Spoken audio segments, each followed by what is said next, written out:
The gunshot that killed Natalie Parker's father also killed her belief that anyone would ever choose to stay. And by the time she turned 23, she had convinced herself that love was something other women got to keep. She stood in the back room of the general store her father had left her, counting inventory with hands that had learned to do everything alone, when the bell above the front door chimed, and a voice called out asking if anyone sold decent rope in this town. Natalie set down her ledger and walked to the front counter, wiping dust from her apron. The man standing in her store was tall, with sun-darkened skin and eyes the color of creek water after rain. He removed his hat when he saw her, revealing hair that needed cutting, dark brown and curling slightly at his collar. His clothes were worn but clean, and he carried himself with the easy confidence of someone who had spent more time under open sky than under a roof. "We have rope," Natalie said, keeping her voice flat and professional. "What length do you need?" 50 feet should do, he replied, and his voice had a warmth to it that made her unexpectedly uncomfortable. "I'm Ethan Tucker, just hired on at the Cowboy ranch about 5 miles west of town." "Natalie Parker, the rope is over there." She pointed to the far wall, not offering her hand or any further conversation. Ethan Tucker walked to where she had indicated, and she noticed he had a slight limp, favoring his left leg. He examined the coils of rope with careful attention, testing the strength and checking for fraying. It was October of 1884, and Ardmore, Oklahoma was experiencing one of those golden autumns where the heat finally broke and the air smelled like dried grass and distant wood smoke. The town had grown considerably since the railroad came through, transforming from a rough collection of tents and temporary structures into something that almost resembled civilization. "This will work fine," Ethan said, bringing a coil to the counter. "How much do I owe you?" Natalie calculated quickly. $2.50. He counted out the money carefully, and she noticed his hands were scarred and calloused, the hands of someone who worked hard for everything he had. When he placed the coins on the counter, their fingers nearly touched, and Natalie pulled back as if burned. "You run this place alone?" Ethan asked, looking around at the well-organized shelves and the neat rows of goods. "I do." "That's a lot of work for one person." "I manage." Natalie wrapped the rope efficiently and handed it to him. "Will that be all?" Ethan Tucker looked at her for a long moment, and something in his expression made her heart do an uncomfortable flip. "For today," he said finally. "I expect I'll be back. Ranch work always needs something." After he left, Natalie stood behind the counter and told herself the strange feeling in her chest was irritation, nothing more. She had learned long ago not to pay attention to men who smiled too easily or spoke too kindly. Her father had taught her that lesson without meaning to, dying on the street outside this very store when she was 19, shot by a drifter in an argument over a card game. The man who killed him had ridden out of town within the hour, and the marshal had never found him. Her mother had died giving birth to Natalie, so when her father fell, she became truly alone. The rest of the afternoon passed in the usual rhythm of small transactions and familiar faces. Mrs. Henderson came in for baking soda and stayed to gossip about her daughter's upcoming wedding. Old Tom Brennan needed tobacco and complained about his rheumatism. A family passing through bought supplies for their journey west, and their children stared wide-eyed at the jars of peppermint sticks Natalie kept by the register.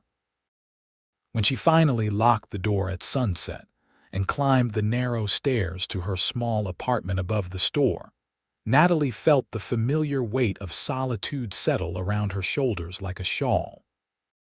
She heated water for tea and sat by the window, looking out at the main street of Ardmore as the last light faded from the sky. Somewhere a dog barked, and she could hear the tinny sound of a piano from the saloon 3 doors down. She thought about Ethan Tucker's creek-water eyes and firmly pushed the thought away. She had watched too many women in this town break their hearts over men who left or died or simply stopped caring. Martha Sullivan's husband had gone to check on cattle one winter and never came back, frozen in a sudden blizzard. Rebecca Chen's fiancé had been trampled in a stampede 2 weeks before their wedding. Even the lucky ones, like Mrs. Henderson, spent their lives waiting and worrying every time their husbands rode out. No, Natalie had decided years ago that love was not for her. It was better to be alone by choice than to be left alone by circumstance. Better to never have someone than to lose them. But Ethan Tucker came back to the store 3 days later, needing nails and wire. And then again the following week for grain and coffee. And then again for a new bridle. Each time he lingered a little longer, asking questions about the town, about her, about nothing in particular. Natalie kept her answers short, and her manner brisk, but she found herself listening for the bell above the door and feeling a strange disappointment on days when he did not come. It was on his 5th visit, nearly 3 weeks after that first meeting, that he said something that caught her completely off guard. She was measuring out flour for him, pouring it carefully into a cloth sack, when he spoke. "I saw you at your father's grave yesterday." Out at the cemetery on the hill. Natalie's hand stilled. She visited her father every Sunday without fail, but she had never noticed anyone else there. "Were you following me?" "No." Ethan's voice was gentle. "I was visiting someone of my own, my brother.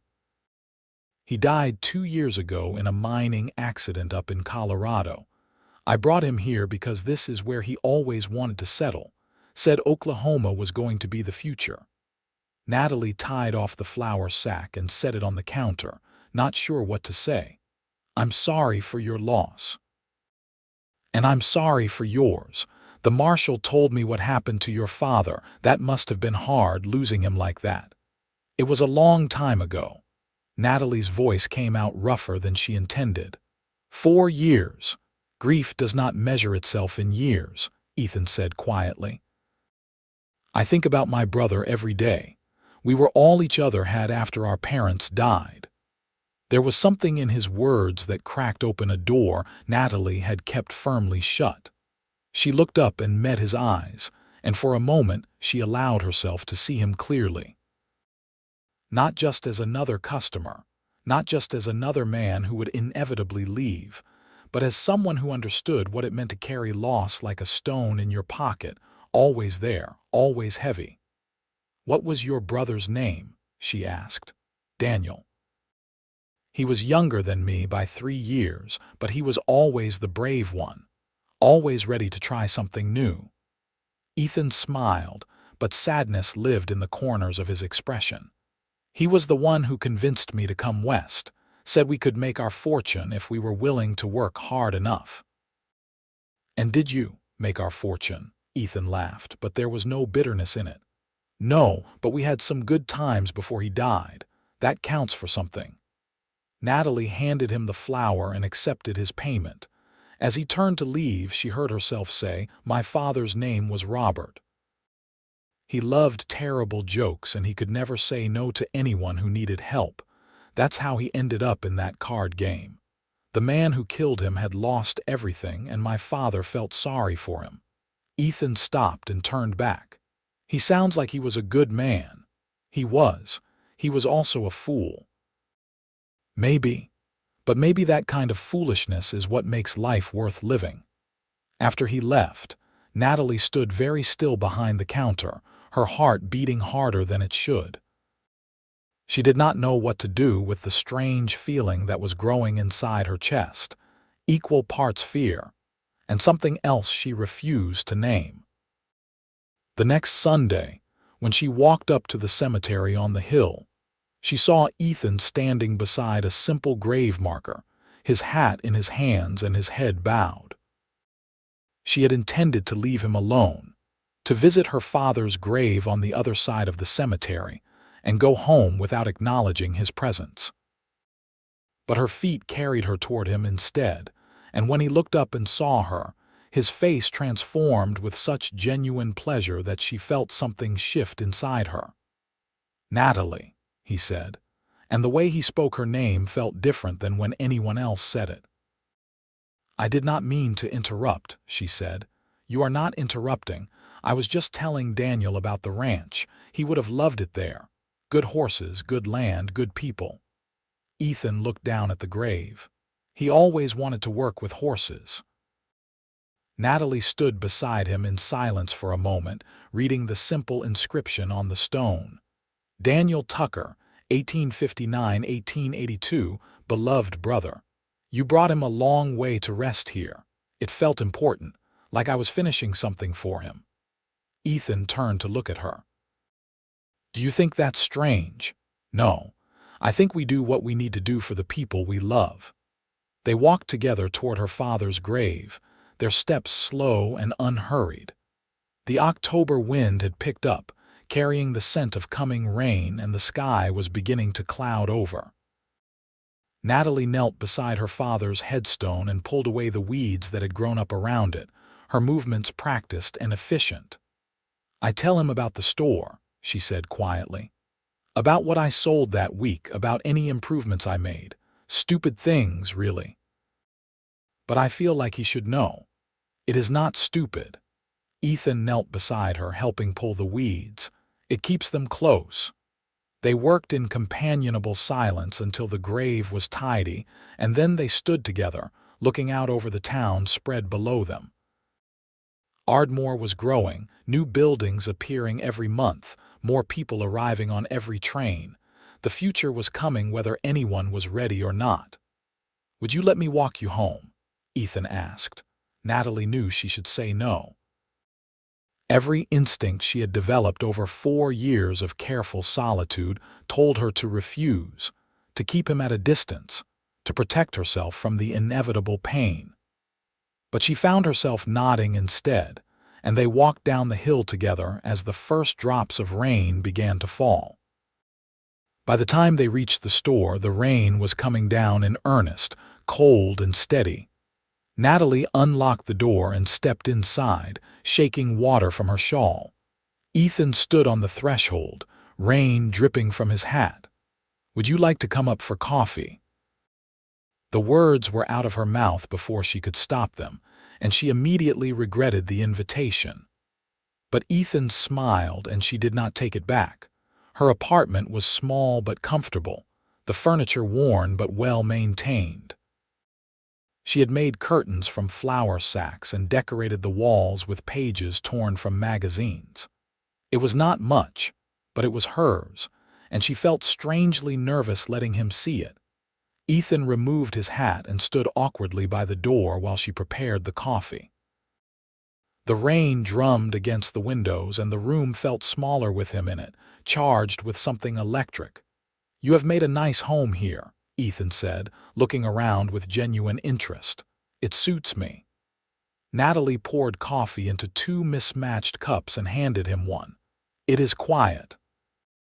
"Is that what you want? Quiet?" The question was more complicated than it sounded, and Natalie took a moment to consider her answer. "I thought it was. After my father died, I wanted nothing more than silence and safety. No surprises, no risks, no one to worry about. And now I am not sure." She met his eyes over the rim of her coffee cup. "You have complicated things." Ethan set down his cup and took a step toward her, close enough that she could feel the warmth radiating from him, could see the flecks of gold in his eyes. "Natalie," he said, and his voice was rough with something that made her breath catch. "I know you have built walls around yourself. I understand why, but I need to tell you something before I lose my courage." "Ethan, please do not. I want you more than any sunrise," he said, the words coming out in a rush. "I have watched the sun come up over this territory more times than I can count, and every single one was beautiful, but none of them made me feel the way I feel when I see you." None of them made me want to be better, to stay in one place, to build something that lasts." Natalie took a step back, her heart hammering so hard she was sure he could hear it. "You do not know what you are saying. You do not know me." "Then let me know you. Give me a chance, Natalie." "I am not asking for forever right now. I am just asking for a chance." "People leave," Natalie said, and she hated the way her voice shook. "They die or they go away and you are left alone, and it hurts so much you wish you had never met them in the first place." "That is living," Ethan said gently. "The risk of pain is the price we pay for love. And I think you know that hiding away in this store, keeping everyone at arm's length, is not really living at all." Natalie turned away from him, wrapping her arms around herself. Every logical part of her brain was screaming at her to tell him to leave, to go back to the safe, predictable loneliness she had built so carefully. But another part, a part she had tried to kill but had only managed to bury, was crying out for her to turn around, to take the chance, to reach for something more than mere survival. "I am terrified," she whispered. She heard him move closer, felt his presence behind her, warm and solid and real. "So am I. Do you think I am not scared of caring for you? I lost my brother, Natalie. I know exactly how much it hurts to lose someone you love. But Daniel used to tell me that the worst thing you can do is let fear win. That if you never risk your heart, you might as well be dead already." Natalie turned to face him, and the expression on his face broke something open inside her chest. He looked at her like she was something precious, something worth fighting for, something worth staying for. And she realized with a clarity that was almost painful that she wanted this. She wanted him. She wanted to believe that love could be something other than loss. "I do not know how to do this," she said. "I do not know how to let someone in. Then we will figure it out together." Ethan reached out slowly, giving her time to pull away, and gently took her hand. His fingers were warm and rough and real, and Natalie felt tears prick at her eyes. "One day at a time, Natalie. No promises we cannot keep, no expectations we cannot meet. Just two people trying to build something good." She looked down at their joined hands, at the way his thumb was moving in small circles against her palm, and felt the last of her resistance crumble. "One day at a time," she repeated. Ethan smiled, and it was like the sun coming out from behind clouds. He lifted her hand to his lips and pressed a gentle kiss to her knuckles, and Natalie felt the gesture all the way down to her toes. They spent the rest of that rainy afternoon talking, sitting at her small table as the storm raged outside. Ethan told her about growing up in Missouri, about how his parents had died of fever when he was barely 20, and Daniel was 17, about how they had worked their way west, taking any job they could find. He told her about the mining accident that killed his brother, how he had been working a different shaft that day and had survived when Daniel had not. He told her about the guilt he carried, the feeling that he should have been there, should have done something, should have died instead. Natalie told him about her mother, whom she had never known but missed anyway, a ghost-shaped hole in her life. She told him about growing up in her father's store, learning the business, learning to read people and trust her instincts. She told him about the day her father died, how she had heard the gunshot and run outside to find him bleeding in the street, how he had lived just long enough to tell her he loved her and to tell her not to be afraid. She told him how she had broken that promise, how fear had become her constant companion. When the rain finally stopped and the sun broke through the clouds in long golden rays, Ethan stood to leave. At the door, he turned back and cupped her face gently in his hand. "Thank you," he said. "For what?" "For letting me in, even just a little bit." He leaned down and pressed a soft kiss to her forehead, and then he was gone, leaving Natalie standing in the doorway with her hand pressed to where his lips had been. Over the following weeks, Ethan became a fixture in Natalie's life. He came to the store nearly every day, sometimes with legitimate needs for supplies, sometimes with flimsy excuses that made them both laugh. He helped her move heavy crates and restock high shelves. He repaired a loose board on the front step and fixed a window that had never closed properly. He made her laugh with stories from the ranch, and he listened with genuine interest when she talked about the small dramas of running a store in a growing town.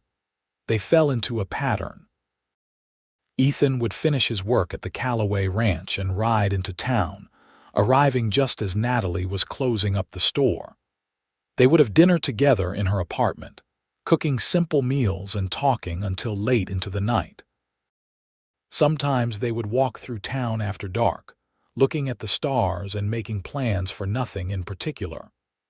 Sometimes they would just sit in comfortable silence, reading or doing small tasks, content to be in each other's presence.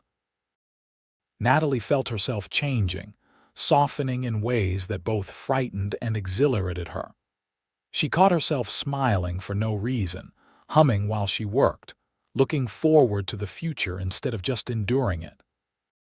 The walls she had built so carefully were coming down brick by brick, and Ethan was infinitely patient, never pushing, always waiting for her to come to him. It was in mid-November, on a cold, clear night when the stars looked close enough to touch, that Ethan kissed her properly for the first time. They had been walking back from dinner at the hotel restaurant, Ethan's arm around her shoulders to ward off the chill, when he suddenly stopped in the middle of the street and turned to face her. "Natalie," he said, and there was something in his voice that made her pulse quicken. "Yes. I am going to kiss you now, if that is all right with you." She should have been nervous, should have felt that familiar urge to pull away and protect herself. But instead she just nodded, and when his lips met hers, it felt like coming home. The kiss was gentle at first, tentative, a question being asked and answered. But then Natalie wrapped her arms around his neck and pressed closer, and the kiss deepened into something that made her forget about the cold and the street, and everything except the feeling of his mouth on hers. When they finally broke apart, both breathing hard, Ethan rested his forehead against hers. "I love you," he said, the words simple and direct. "I know it is fast, and I know you might not be ready to say it back, but I needed you to know. I love you, Natalie Parker, and I want to build a life with you." Natalie felt tears spill down her cheeks, but they were good tears, healing tears.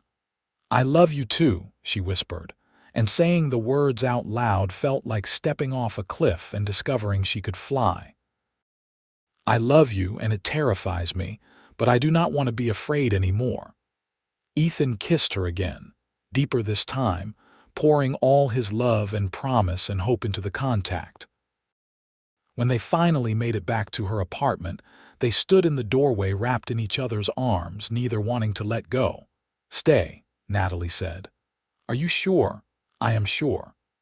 That night they made love slowly and carefully, learning each other's bodies with reverent attention.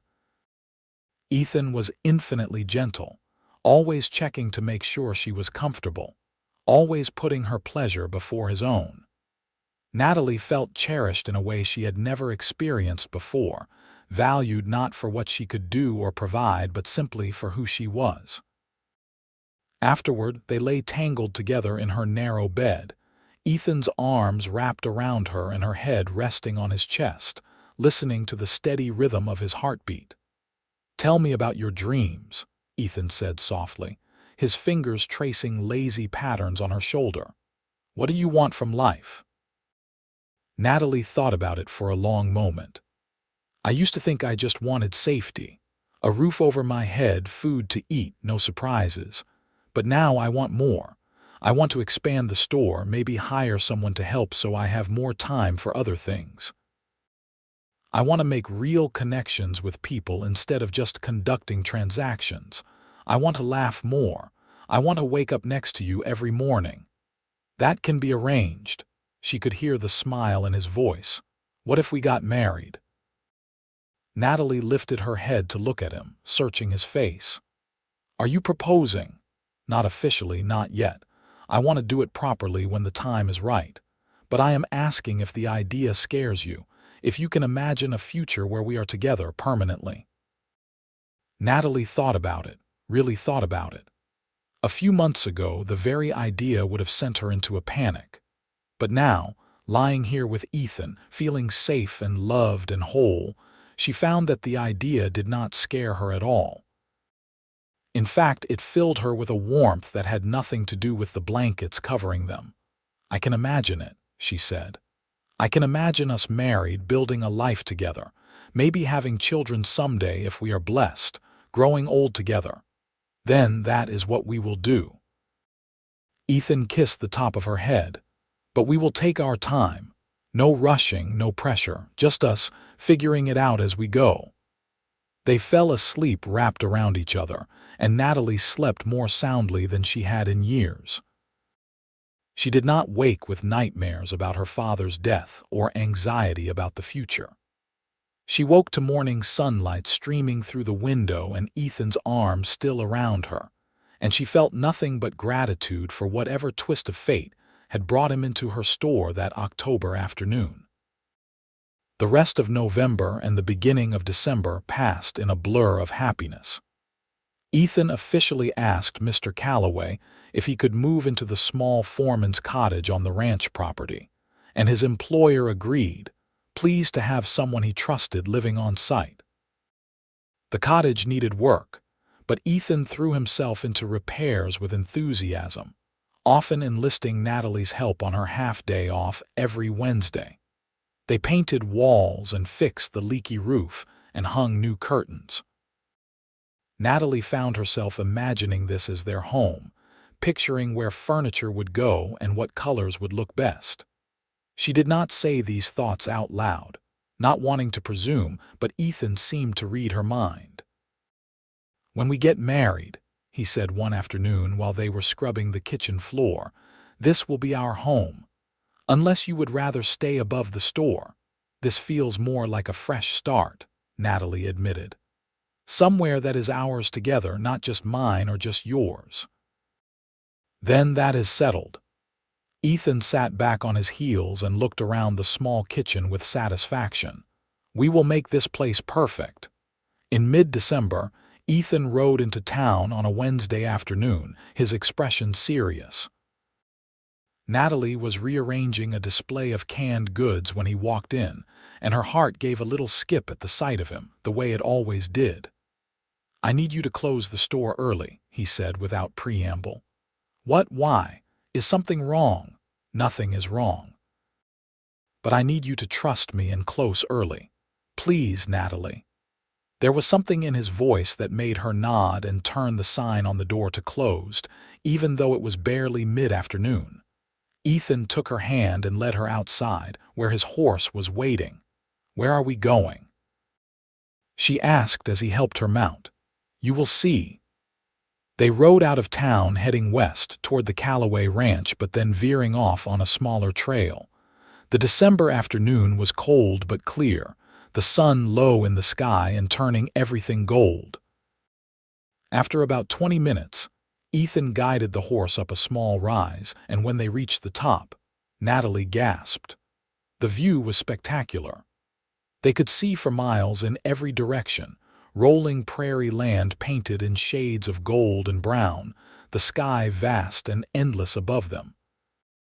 The sun was setting, painting the clouds in shades of pink and orange and purple, and it was one of the most beautiful things Natalie had ever seen.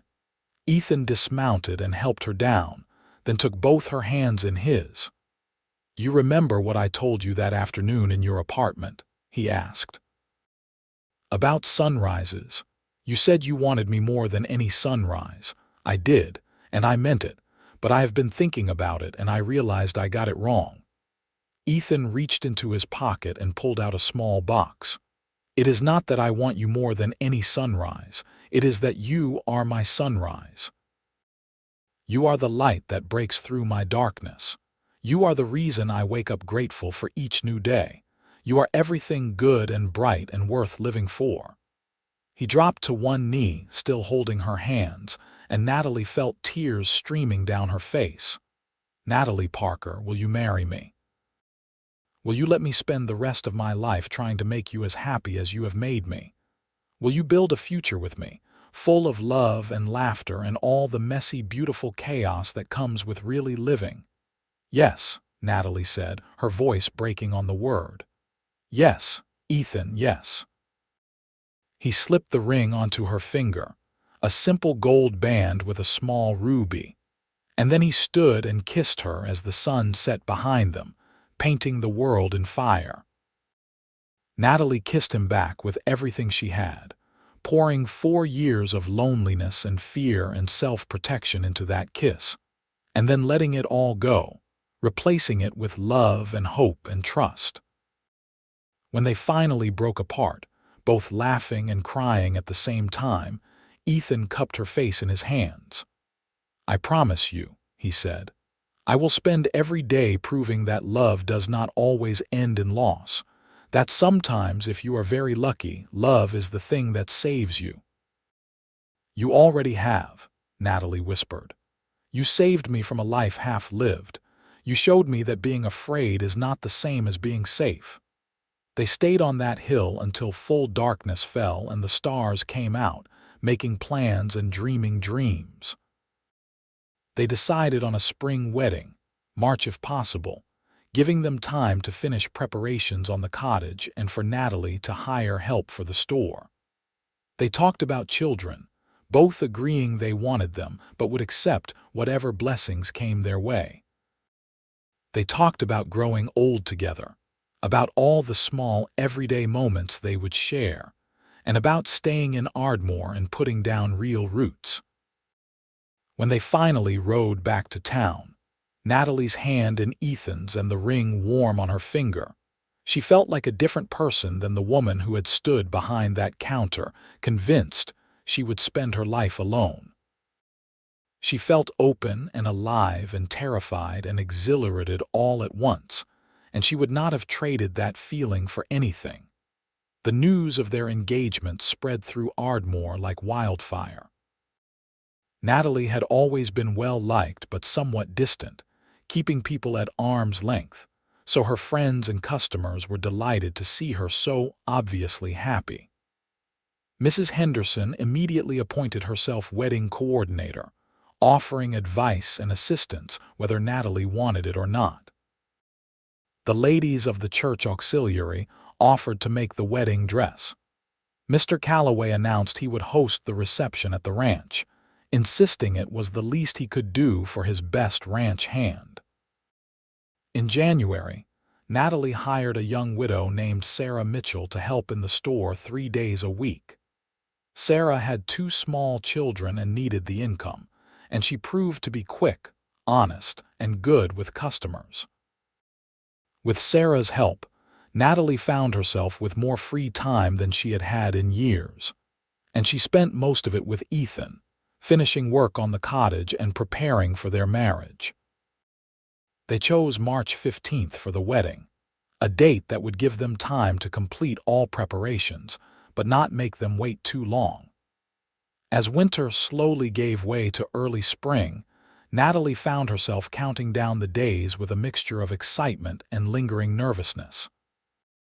She loved Ethan completely, trusted him with her whole heart, but the small, fearful part of her that had kept her safe for so long still whispered warnings about loss and pain.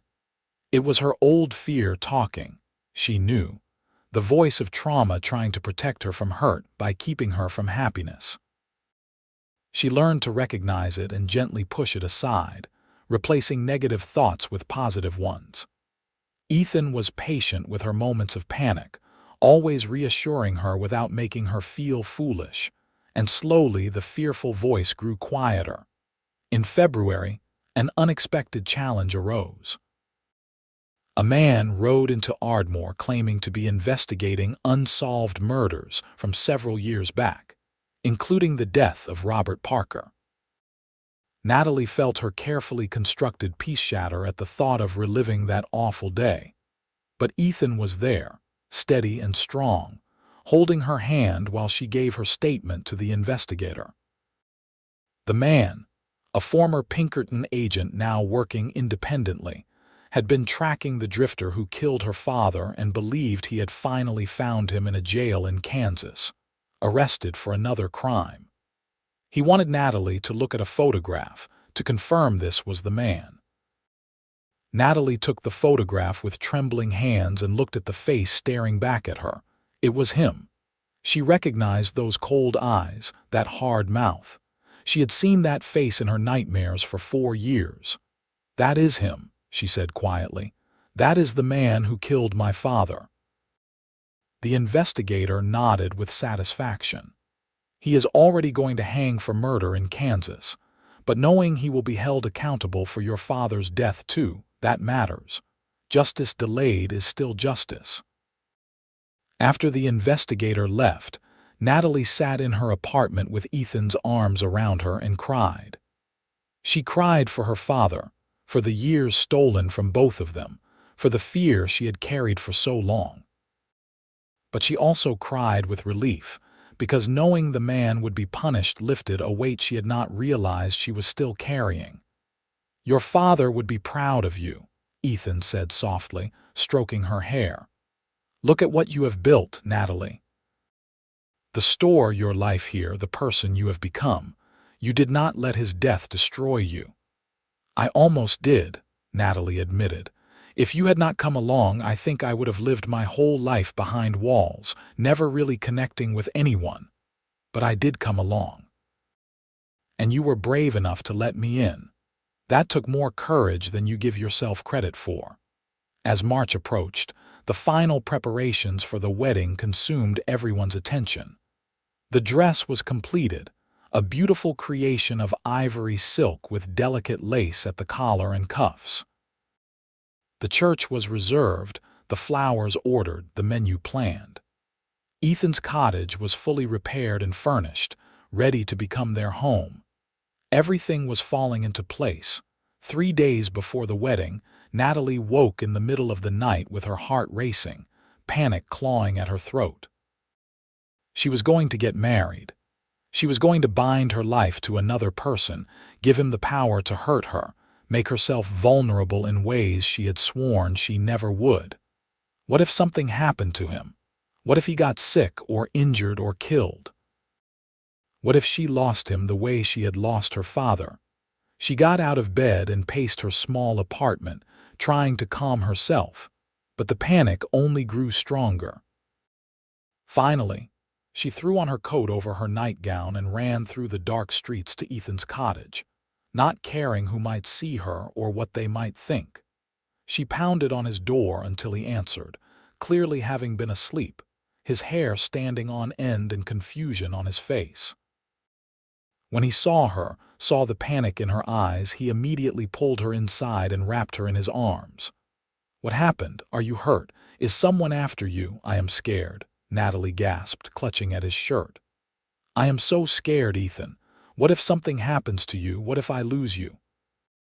Understanding dawned in his eyes and he held her tighter. "Natalie, look at me. Look at me." She raised her tear-stained face to his. "I cannot promise you I will never die," Ethan said gently but firmly. "I cannot promise that nothing bad will ever happen. Life does not work that way. But I can promise you this. Every single day we have together, whether it is 50 years or 50 days, will be worth it. The love we share will be worth the risk of loss. And if something does happen to me, you will survive it because you are the strongest person I know. I do not feel strong. I feel terrified. Being terrified and doing it anyway is the definition of courage." Ethan cupped her face in his hands. "Do you love me?" "Yes, so much it scares me. And I love you. That is all that matters. We love each other and we are going to build a beautiful life together. And yes, someday one of us will lose the other, because that is how life works. But we will have had all those years of joy and love and partnership. Is not that better than spending our whole lives alone, safe but miserable?" Natalie thought about her life before Ethan, the endless gray days of just surviving, never really living.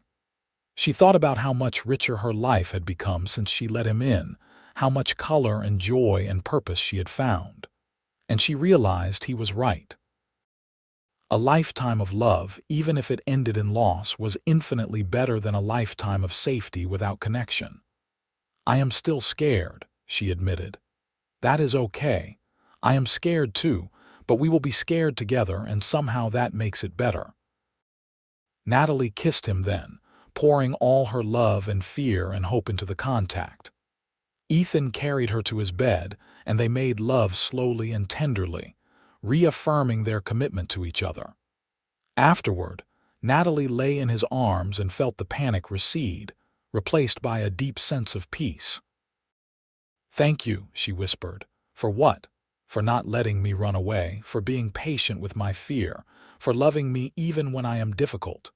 You are not difficult, you are human, and I will never let you run away, not from me, not from us." Ethan kissed her forehead. "Now try to get some sleep.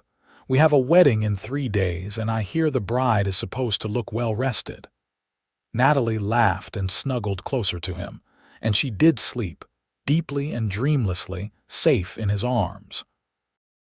The morning of March 15th dawned clear and bright, the kind of perfect spring day that felt like a gift. Natalie woke in her apartment above the store for the last time, filled with an excitement that completely overwhelmed any lingering fear. Today she was marrying Ethan Tucker, and today the rest of her life would begin. Mrs. Henderson arrived early with several other ladies to help her prepare. They fussed over her hair and her dress, pinning and adjusting until everything was perfect. Someone had picked wildflowers, and they wove them into her hair, creating a simple crown that made her look like something out of a fairy tale. When Natalie finally looked at herself in the mirror, she barely recognized the woman staring back. She glowed with happiness, her eyes bright and her smile genuine. This was not the closed-off, frightened woman who had spent 4 years hiding behind a counter. This was someone who had learned to open her heart again, who had chosen love over fear. The wedding was held in the small white church at the edge of town, and it seemed like everyone in Ardmore had turned out for the occasion. Natalie walked down the aisle alone, having no father to give her away, but she did not feel alone. She felt surrounded by community, by people who cared about her, and most of all by Ethan's love.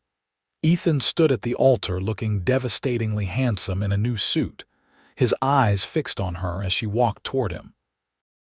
When she reached his side and took his hand, he leaned close and whispered, "You are more beautiful than every sunrise I have ever seen." The ceremony was simple and heartfelt. They exchanged traditional vows, promising to love and honor each other for as long as they both lived.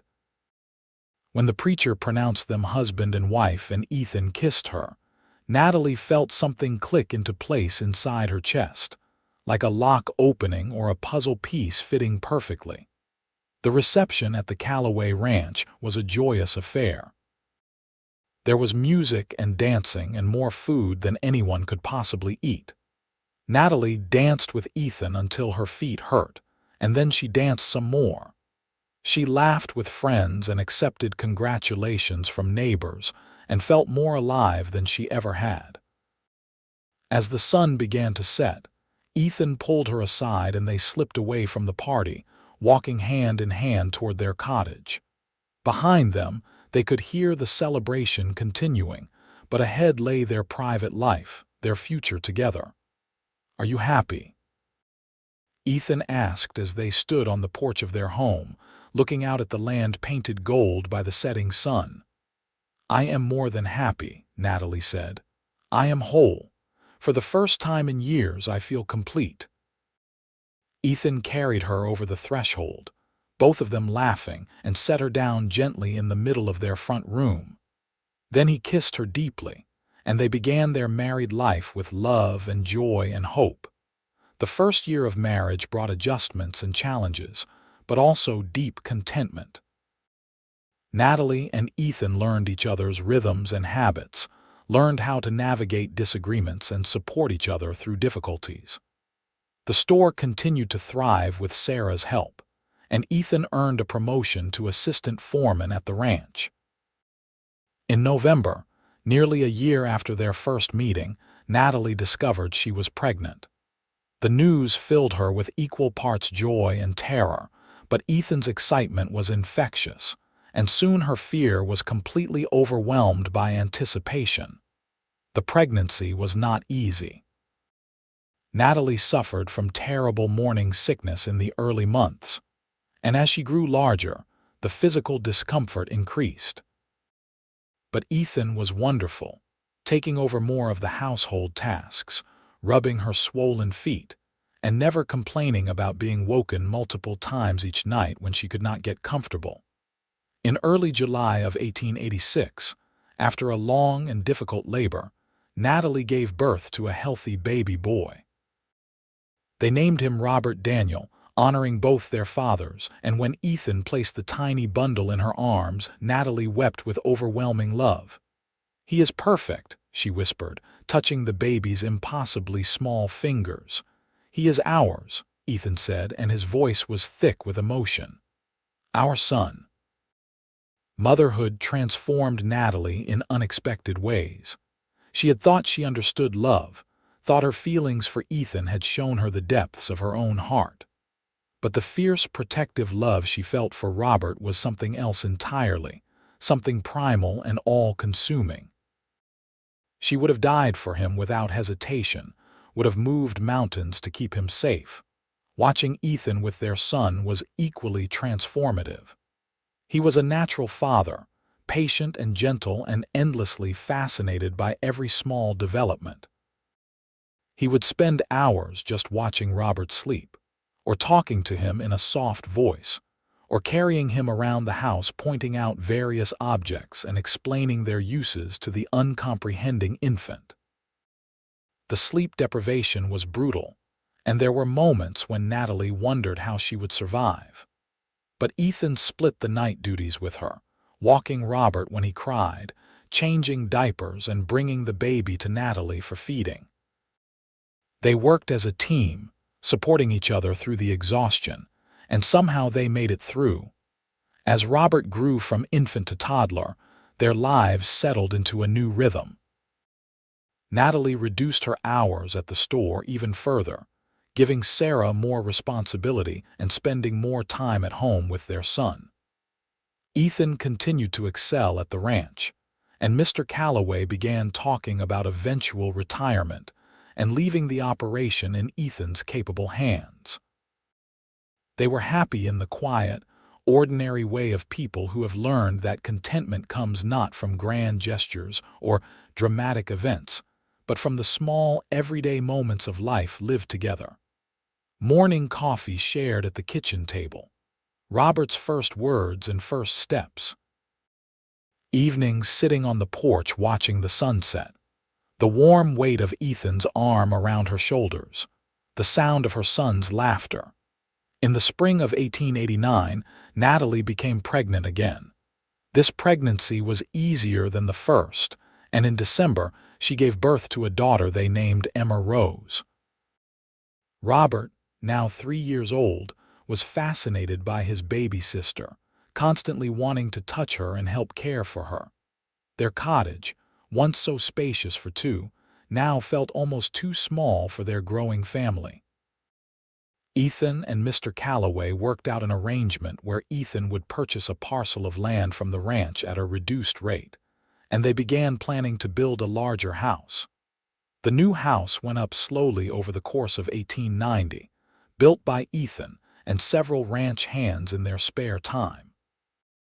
It was nothing fancy, just a solid wood frame structure with 4 bedrooms, a large kitchen, and a front porch that faced west toward the sunset.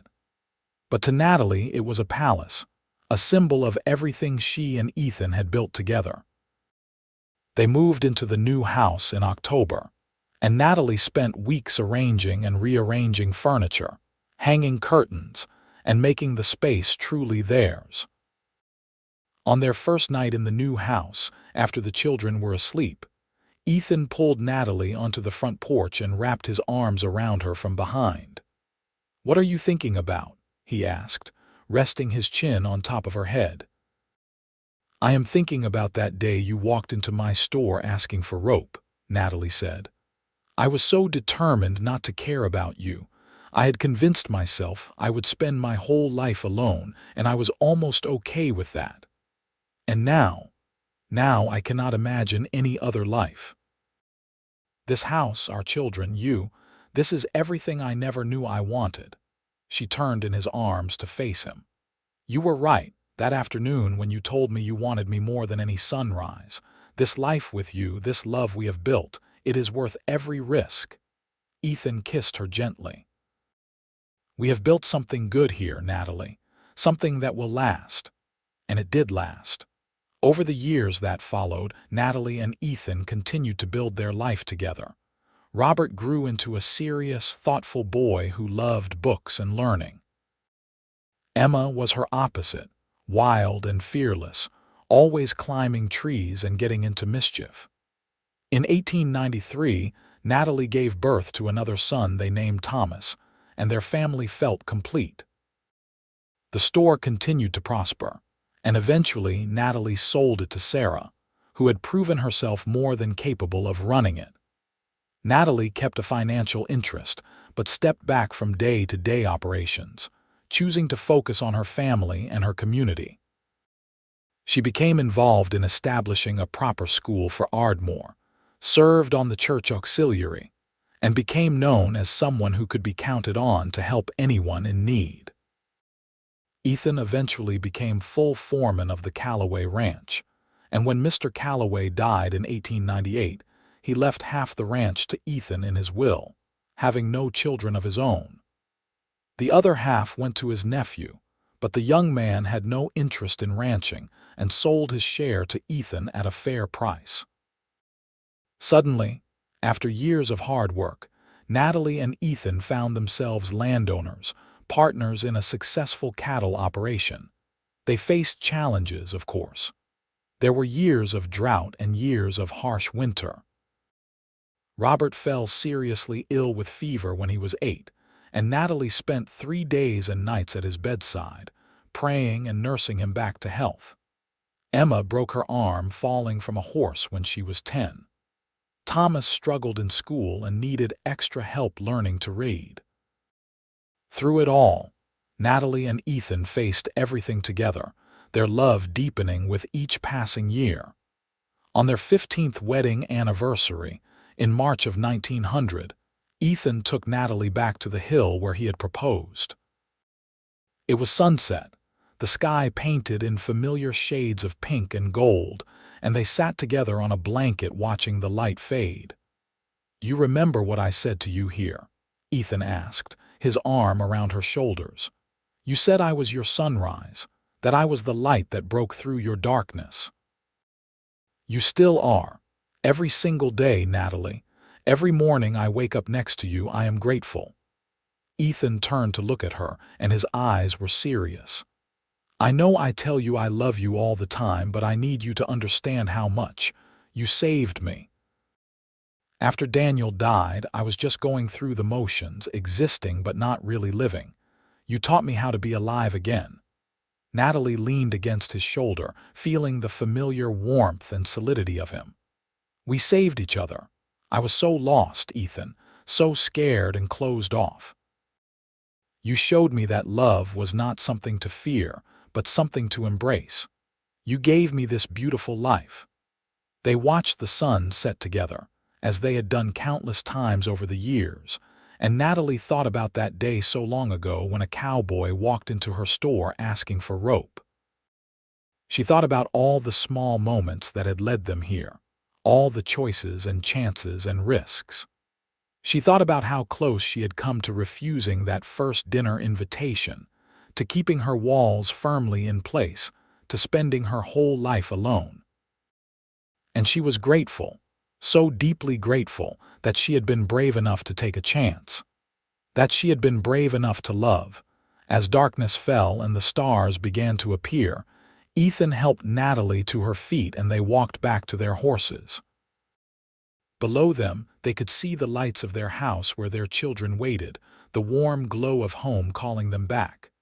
"Ready to go home?" Ethan asked. Natalie took his hand and smiled. "Always, as long as home is wherever you are." They rode back together through the spring darkness.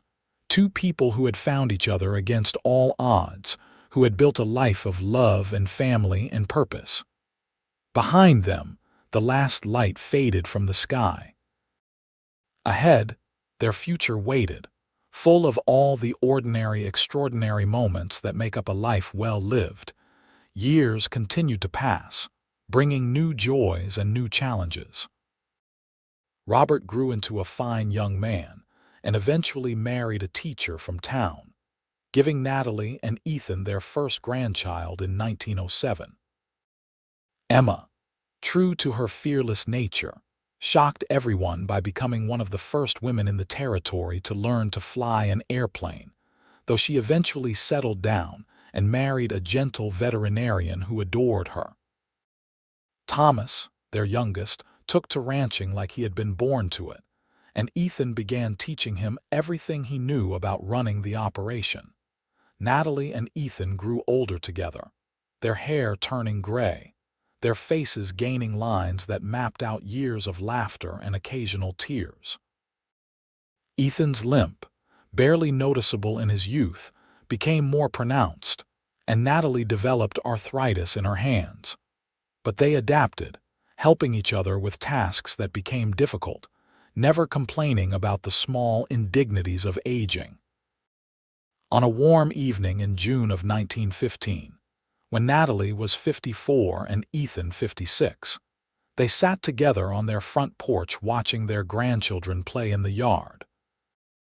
Robert's two children, a boy and a girl, were trying to teach Emma's toddler son how to catch fireflies, and their laughter filled the twilight air. "We did well," Ethan said quietly, reaching for Natalie's hand. "We did," Natalie agreed. "Sometimes I still cannot believe this is my life. That I get to have all this. You deserve every bit of it. You deserve all the happiness in the world." Natalie squeezed his hand, feeling the familiar calluses and scars, the strength that had diminished slightly with age but was still there.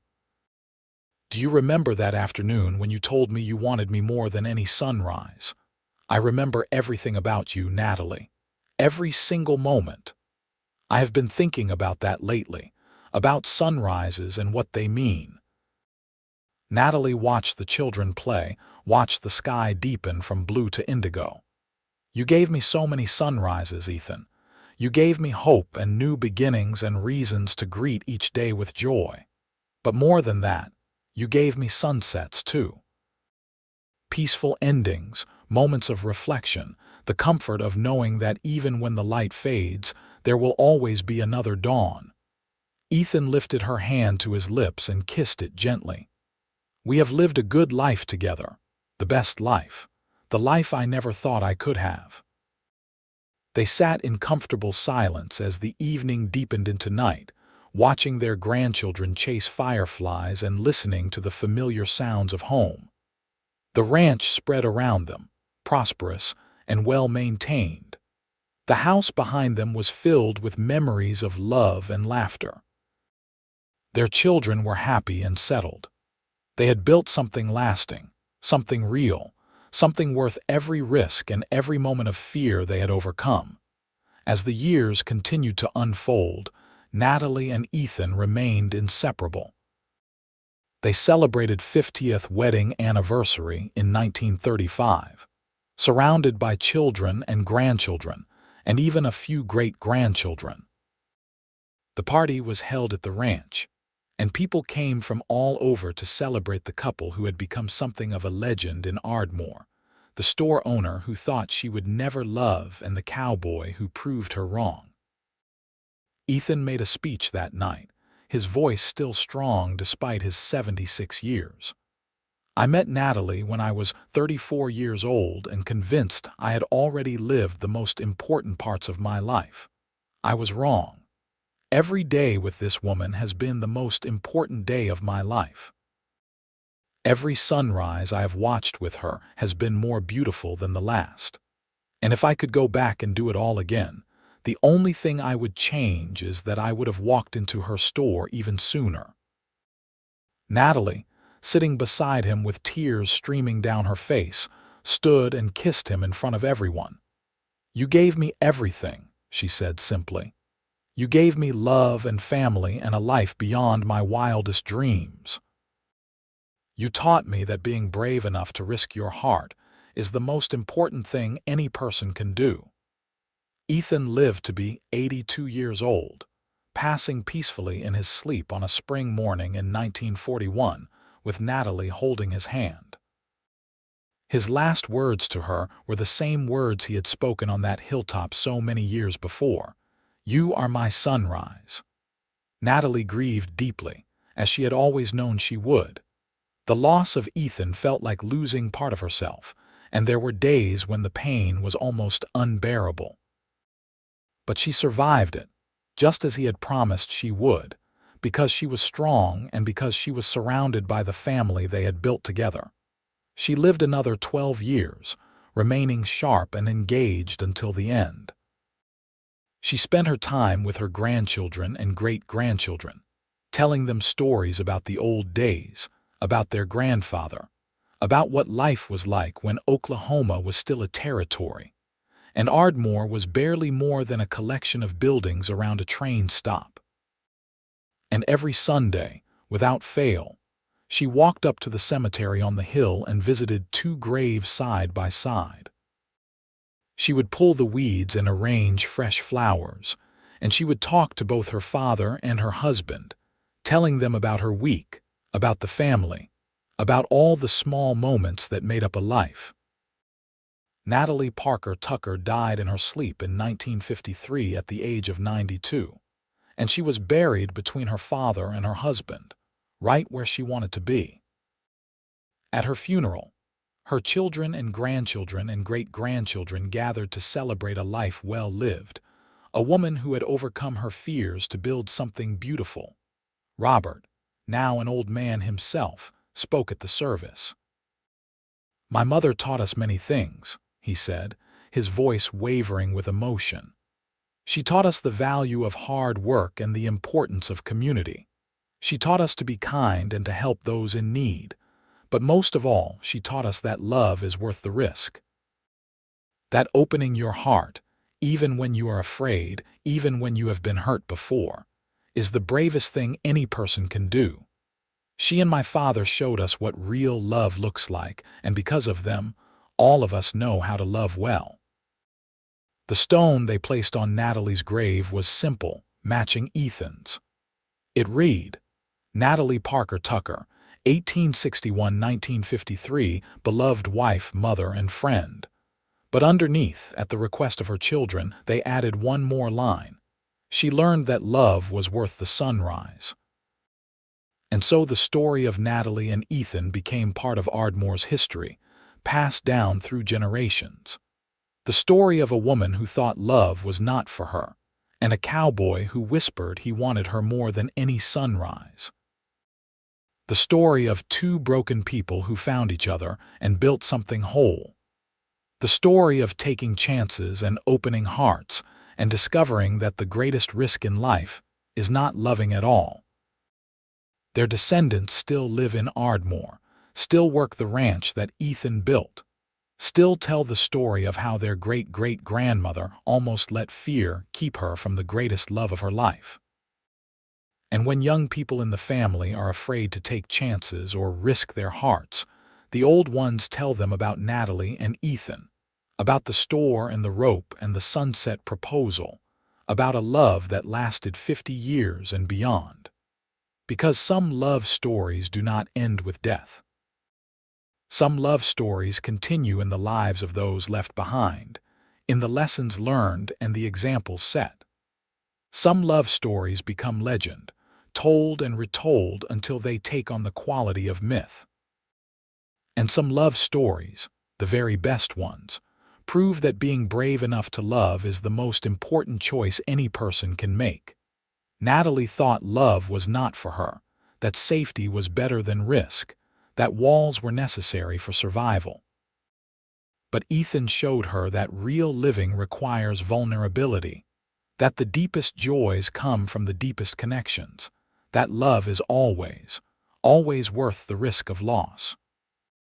And in the end, after a long life filled with more happiness than she had ever imagined possible, Natalie died knowing she had been right to take that chance, right to lower her walls, right to trust in a cowboy's whispered words about sunrises and wanting and forever. She died knowing that every sunrise she had watched with Ethan had been a gift, and that the love they built together was the most important thing she had ever done. Their story ended not in tragedy but in triumph, not in loss but in legacy. Two people who found each other in a small Oklahoma town in 1884 and chose love over fear every single day for the rest of their lives. Two people who proved that sometimes, if you are very lucky and very brave, love is exactly what it should be: lasting, transformative, and worth every risk your heart can take.